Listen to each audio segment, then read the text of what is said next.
Peter Hill Explains, where I invite you to join the science teaching conversation with me about robotics policy. So what should we do, which is different out here in Australia, but perhaps in any other place on the planet, that we should be doing differently from our standard rollout of the old style education with robotics or automation software, in which there's sort of a very broad, much broader range than you normally encounter of skills, aptitude, interests. In terms of a subject, it's got a lot of opportunity motivators, but it's also got a lot of requirements for different expertise to come in, different equipment to come in as you need to do a different project. So if you are motivated, you've got someone motivated to research or go into robotics, there's a different sort of skill set that you require.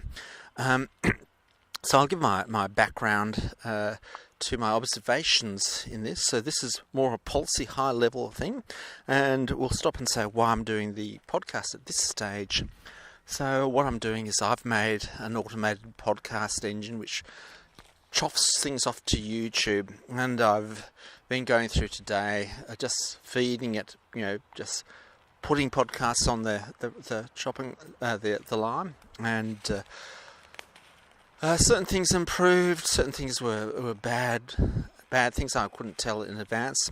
So there's a little piece of software which takes an image of a robotic control interface, which you could write up, but I wasn't to know that since 2000, we're using old software from 2000, around that era, using it, that it wouldn't have the colour domain to look proper on YouTube. So I had to stop and use some other off-the-shelf software. And the software is easy enough to use. You can use it through command line, but there's all this terminology that you wouldn't intuitively know when you're looking through the list, i.e. Like in HTML markup, if you want something big, you mark it up and write bold, but this doesn't work out. You can actually install a markup language to run with it called Pango. Pango, because I think that's a specialised Australian word. It's used many times in different unusual contexts. But if you want something bold, you have to actually say strength. The strength is it's got to be. I've really forgotten what the strength is. Strong or something like that. Well, the strength of a font. Sort of you scratch your head, and then there's mognified. I must admit, I've been around on the planet long. I've heard of the word transmogrified, but I've actually never heard of it. So we've got all these new terms coming in, taken on top, and indeed you can get this engine up and running, and then you're looking at it and you're really scratching your head. What's going on here? So I had a little bit not operating it, putting it up on YouTube, taking a long term to upload. Then I had to work out how to actually set it up such it went in a codec and a speed better for YouTube. So that will come out, hopefully, in this podcast will come out more smoothly onto YouTube. But I sort of nailed it all the way down. This is just describing where I'm going at it. I nailed it all the way down. I found a little sub-VI, which is text substitute, which just physically didn't work. And this is why it remembered the old text and substituted some old text into some new text. So you can get an overall string of input file, output file, and you write a generic piece, and then when you get that string to pass in the command line, you pass it through one of these strip and replace things. So you replace input file with your input file, and your output file with the output file. It makes it a bit more sub-VI-ish. But for some reason, this particular sub-VI doesn't work, and it's a real head scratcher because you really want to rely on your basic subroutines that you can call up for how and why the subroutine is not using. I've never seen this type of error before. But hopefully we're on top of it. But it's actually also thrown me at the deep end to actually talk about robot policy. So, look, I can just sort of paint a few little pictures for you. There's there was, before it was disbanded, a specialist Macquarie ICT Education Centre, this little house in the middle of Macquarie, dead centre in the centre of Macquarie University, complete a robot class education room, which predates the rollout out of FIRST and Lego Robotics, and they'd have a whole series of kits. And what would happen is, because they set up a shingle as where the government, various organisations, if they wanted access, would pay off the government basically and give them discount sets and work with them on different ICT projects. And so this is a specialised stuff. The Education Department was funding these teachers who would take on classes. If you said you want to come up, you're a public school, you can use this setting for free. And you'd go in, and with a limited amount of time, you'd introduce people to Lego Robotics. They'd program and get things running fairly quickly in a lesson or two. I took, I think, two groups from Epping Boys High, and it starts to unfold some of the problems you have with it. So Epping Boys High is basically within walking distance of this at Macquarie University. I think it's 20 minutes walking distance, because I wrote out the stuff for it and evaluated this particular ICT support system. And it was good, because it actually taught me for the very first time. I didn't know what Moodle was. It taught me what Moodle was, and I was able to understand it, and within a very short time get support from Macquarie University and set up a Moodle, at which I set up the Moodle very quickly. This is an international one, and I realised very quickly, and so I set up an international Moodle, that is to set my classroom with a Moodle set in Peru. I think I was also going for South Africa before they pulled the pin. Macquarie University, the Mac ICT, were upset about seeing foreign countries log in, even though it was all safe. And they said, you're off the Moodle, and so that gave me under 24 hours to actually work out how to set up your own Moodle. So I set up my own Moodle at Epping Boys High ahead of the time it was officially set up. So that sort of thing. Look, just looking at the big broad thing, there was a centralised computer robotics lab. Now the actual robots are actually quite transportable, and there's a limited amount of time, and it's the actual physical busing and supervision of students going in that had a whole series of strategic problems with them. And then I got involved with the establishment of the very first robotics for inspiration and something or other, gives that out first, but with Professor Michael Heimlich. I was friends. Now this shows that my brain's been completely fried. There's a professor I used to walk across relatively often to Macquarie University and visit some old friends who were in different things. I really have to remember Alan Piper, Professor Piper. I've forgotten his first name. Is it Alan Piper? He's now retired, but he knew me, and we set up. That is, I was the educational Fox. It's called. That is a customer, someone who knows the product, is very knowledgeable, and set up FIRST Robotics, and we got the first teams to go over from FIRST Robotics, and then it's established. So from FIRST Robotics, I could see one way of getting education going. That, although this is very narrow in terms of it actually gets people who are very dedicated with lots of time, and they're a specific thing that they want to do, but they can have innovation, but the robotics equipment is supplied to them, and it doesn't necessarily get recycled after that. And so I've picked it up, and unfortunately it took a huge amount of political effort to get a class to go overseas. I remember 50 pages of documentation landing on my desk in the middle of of teaching, and I just said, I just worked through it page after page, and most of it is not applicable, but it's enough to do it. But so we got that going. So in terms of background, I know about the static. Buy a little robot kit in a school, and then something in between to buy a robot kit for a set of robot kits for a department and try to get that to go around.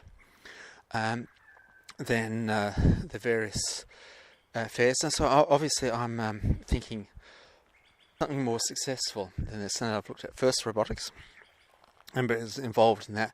But you really need support and buy-in from the principal and the people immediately above you. And if you don't have that, because there's political games or whatever is going on, they want to do something else. They've got their own friends they want to push up, and part of pushing up is pushing aside.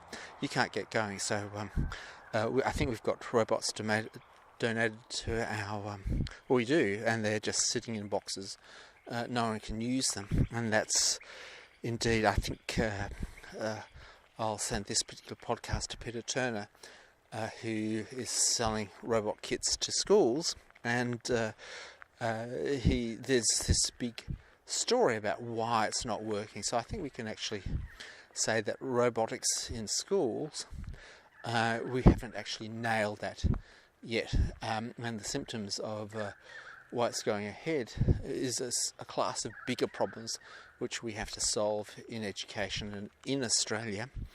And I suppose from experience that you want to think of a completely different way which sort of steps over the locked-in problem. So it's one of the things you learn is that if there's a problem, it's there because someone likes it being there.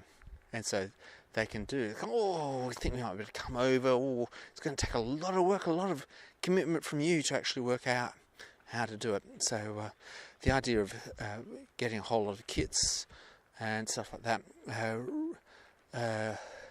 really doesn't answer the deeper problem of robotics. So I'd say my sort of robotic story was in your PhD, just automating the valves and everything, and the diffraction gratings and the data acquisition, and then in various forms of, I think I did, even in my honours years, I would just automate with a little PC, TRS-80s, that type of thing, the Apple IIe, get in the back, you can easily take off a few wires to operate various things and automate it. So in the old computers it was quite easy, you could actually just take wires off the parallel port, address individual things. You've got, I think, 23 wires off memory, or easily 20 wires to address.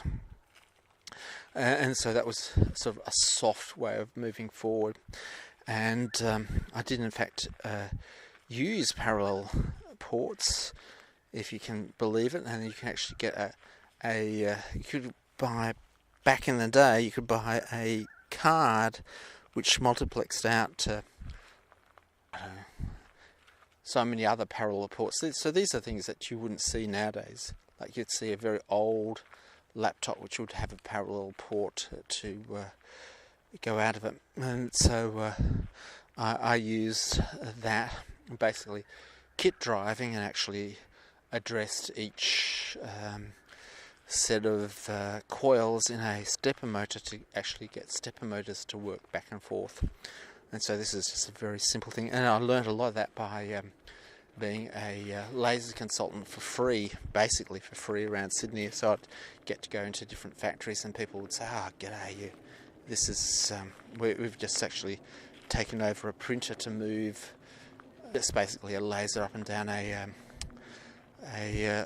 what is it, those DNA sample slides. So this is really, really back, primitive stuff.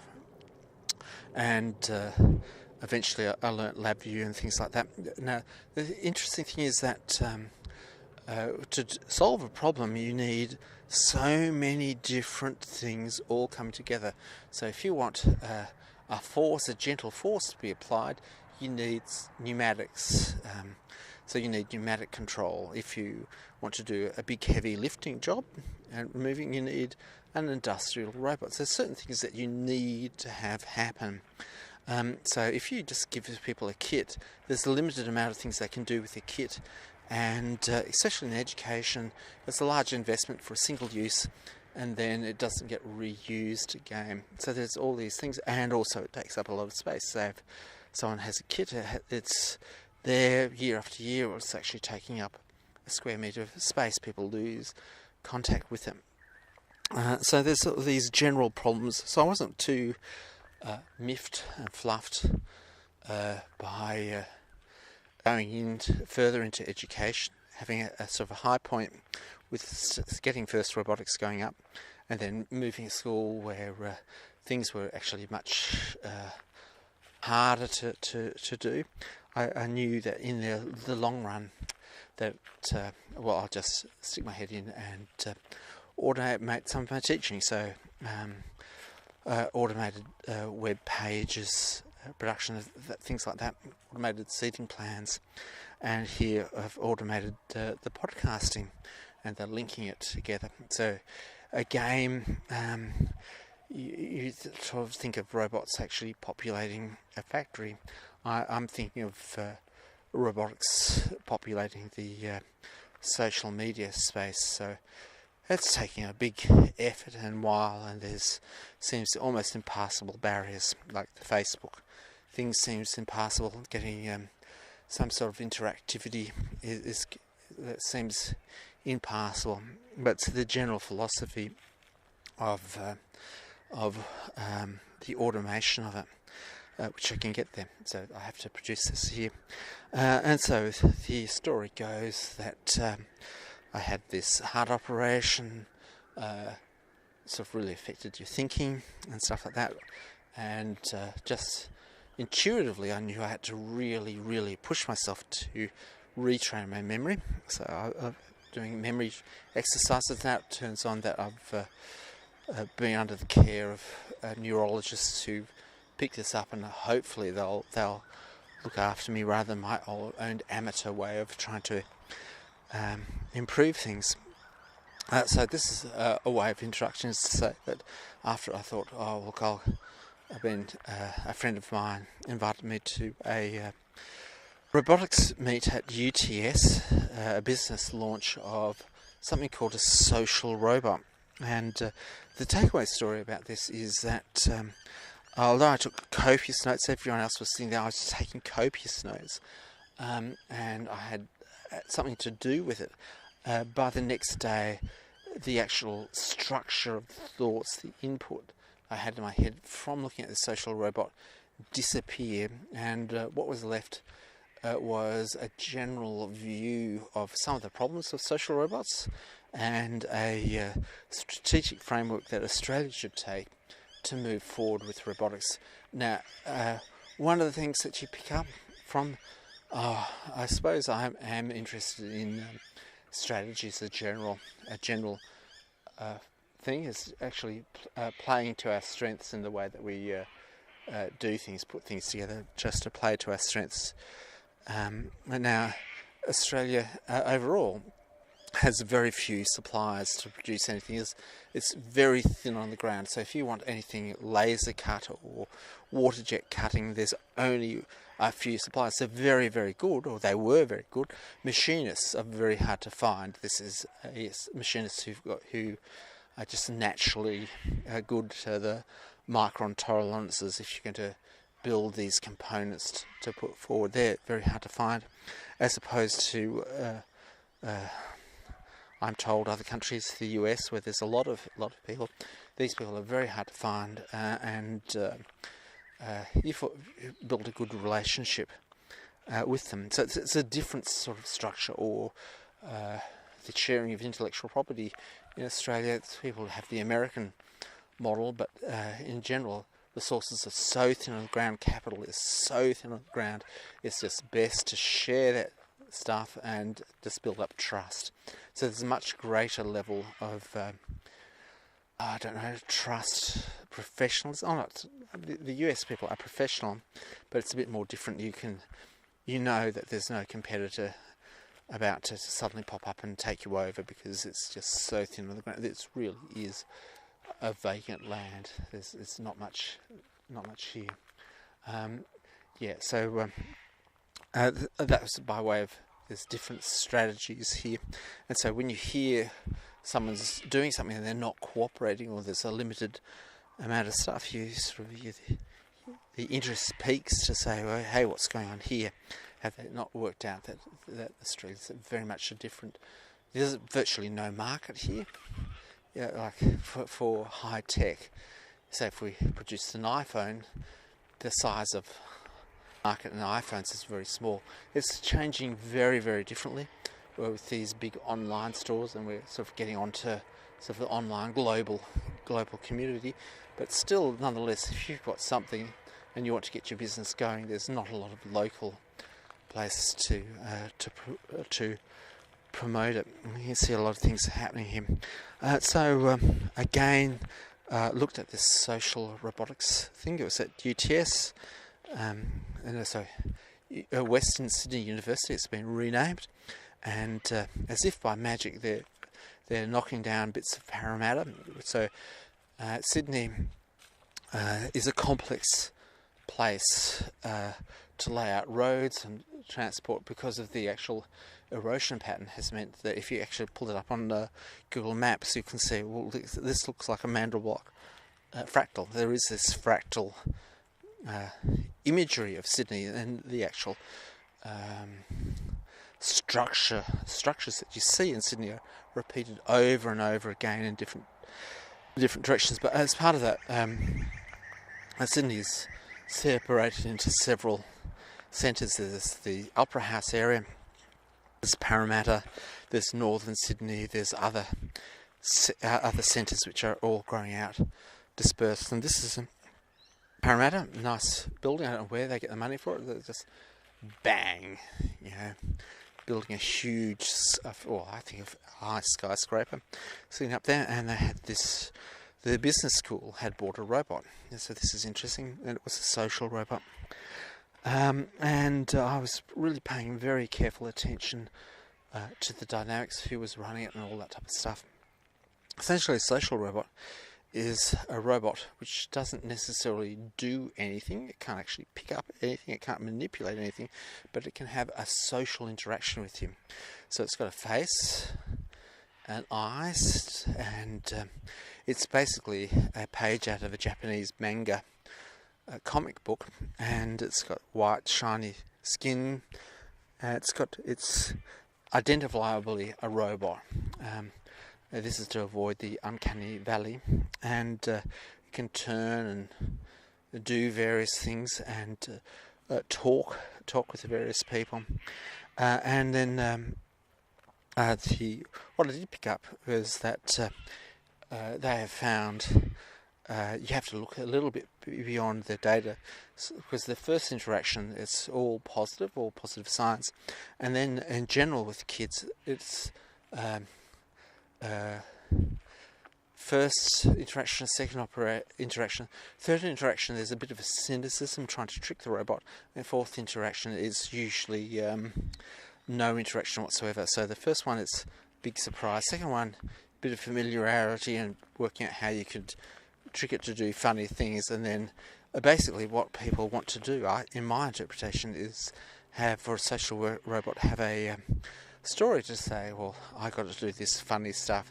In terms of, I don't think they've really understood the really essence of a social interaction. You have a social interaction, but you store that information to pass it on further on. So I think that a fundamental aspect of the social interaction is there. And so they've said, oh, well, we can actually, this has got a niche process for autistic people. They can spend a long time with this social robot learning how to interact, and and that is because they last more than 3 interactions. I really don't know how that actually structures. Then it came on looking at it. So you imagine that I'm there trying to analyse through. There's a whole lot of business people there who were just laughing at every sort of joke set up or surprise. But the other important thing is with social robots, in order to work and function, they begin to recognise people and remember what they said, because there's nothing more annoying with a normal person. You go up to them and you say, well, my next problem is this. We've solved this and this. It's got to know what you know. And this creates a lot of problems because it is collecting information about you. It sits in the foyer and starts to collect information about you. Now, that's all well and true. We've got over the fact that this information is there. We've got built over society, but now this information is sort of like there's enough privacy problems already. I think this is before the big Facebook scandals came through. So that's one thing. Then the idea is that it's consenting to actually taking information about children. So this is all these unthinkable things coming up. Or what happens if a child says, "Look, social robot, I really like you, but these unsavoury things are happening to me. I need help." Or what does the social robot do in that situation? The ethical aspect of it, and then yet again, there's the requirement. The social robot at one group in Australia didn't work, and so it had to go offline to be sent back to France. This is the country where this particular social robot has been built. And they've lost it for several months, and I listened to it, and it was an actuator not operating properly, and they didn't know how to repair it, or they couldn't repair it, so they had to ship it all the way up. France is a fair distance from Australia, so it got me thinking. Now, unfortunately, I was putting it together, trying to write some sort of report about this, and what's more is that there's 5 of these identical social robots in different government departments or different universities, 2 in Sydney, 1 at UTS and Western Sydney University. So there's a bit of competition where these resources are being written, and there's research grants, and people are doing very, important stuff. So I learnt more about the in-depth subtleties of social robots and education from this. So this is, bear in mind, if I'm building up a picture, there's the practical experience with first robotics, the robotics as developed by the education department at a particular point in time, and these social robots, all of them are they're there. They've got advantages, but they're not set up as something or which an Australian group can go forward. So I'm going to try and say this off the top of my head. What I think is that robotics has sufficiently different assets to operate, a sufficiently greater variety of things that people need a lot of capital, but for a short amount of time. So if you actually had to look at the lifetime of a robot, it's actually quite short. What gets me is that ABB, which gave me, or didn't give me, but I bought some 2400 bulk standard automation robots. Beautiful things, these robots. But if they don't work in an American production line, what happens is that they've got to get out there in certain hours, or someone gets with a oxy welders and cuts off the arms and puts a person there instead, because they've got a unit to make. It's under warranty, so there's this 24-hour robotics service. So I've been in that area. First robotics, a general understanding, and also an understanding of strategy. So what is really necessary? Well, I think we're in the stage of robotics at the stage we were in the American colonies, when it was very hard to get books, and Benjamin Franklin created the first library, sort of a book club, you'd bring your books in and you'd swap them, and you'd have some catalogue. So besides founding a lot of hospitals, he's also founded the library system. And that's what I think we need to do with robotics support in Australia. Should have a robotics hardware library where you can just get your bits and pieces, bits and bobs, standardise it such that everything's metric goes through, have various other things. And but from the library, not only do you need from a library you need books, okay, but from a robotics sort of library, a central institute, you need to come in. If you want to be privately tutored, you need to come in. If you're in industry, you want something developed and you want students to play with it. Not only do you have to borrow parts for it, sort of order the parts and they come offline, but you also need to have expertise that you can ask about, and this is a non-institutional, not aligned with a particular institution, and we're actually throwing up buildings so fast in Australia we actually don't know what to do with them, apparently. So people are trying to building up things at Parramatta, and the places that we want to re-house, the places we're still building places for places, and they're for museums and institutions, and they're actually quite happy at their original place in Sydney.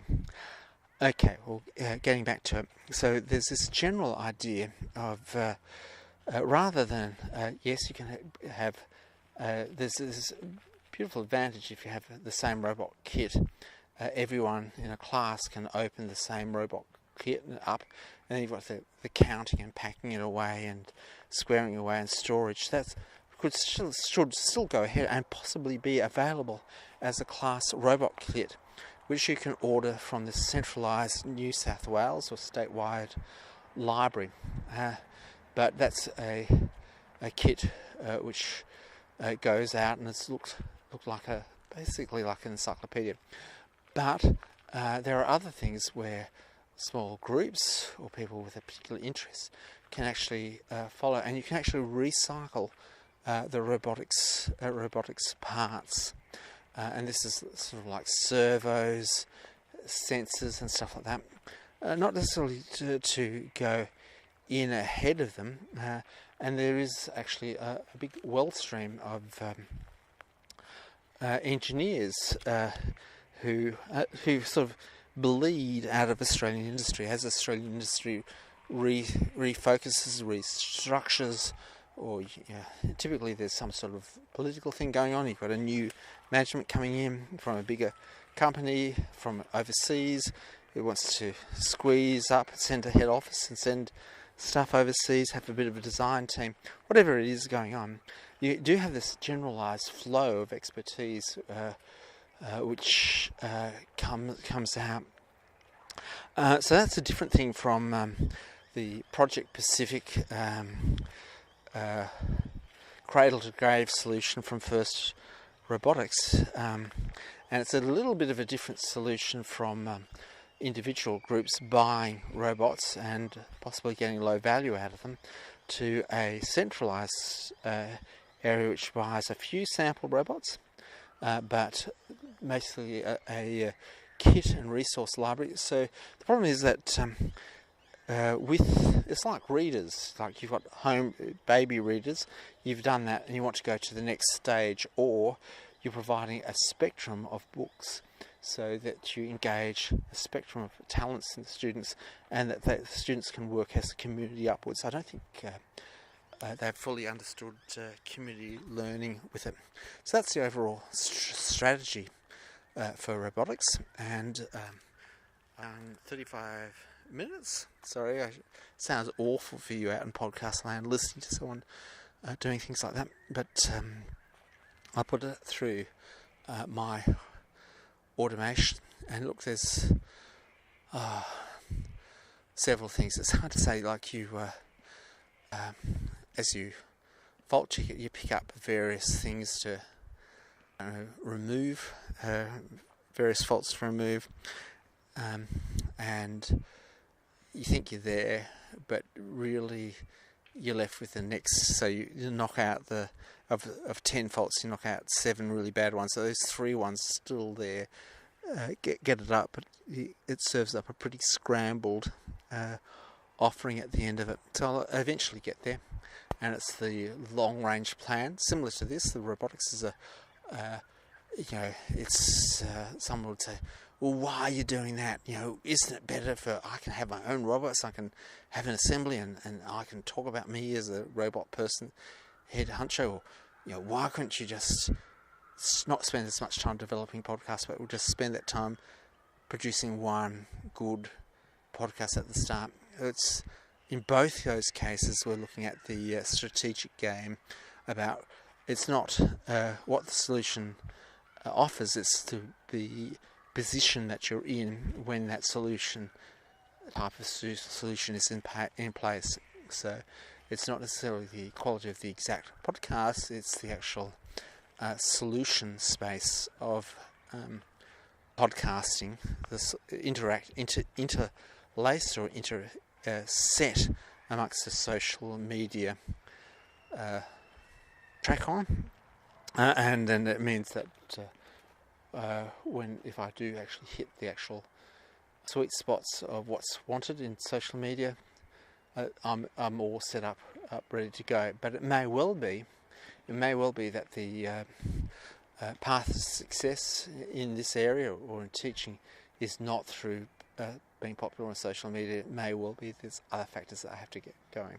The same is true for robotics. It may well be that it's not immediately creation of a large number of robotics scientists, but actually the actual culture is something which can really push us through. Now, hopefully, I know it's really it's really almost impossible to ask for this to happen in Australia. If it happens somewhere in the world, they get a robotics library to run it. I think that will move our situation forward. Thanks for listening.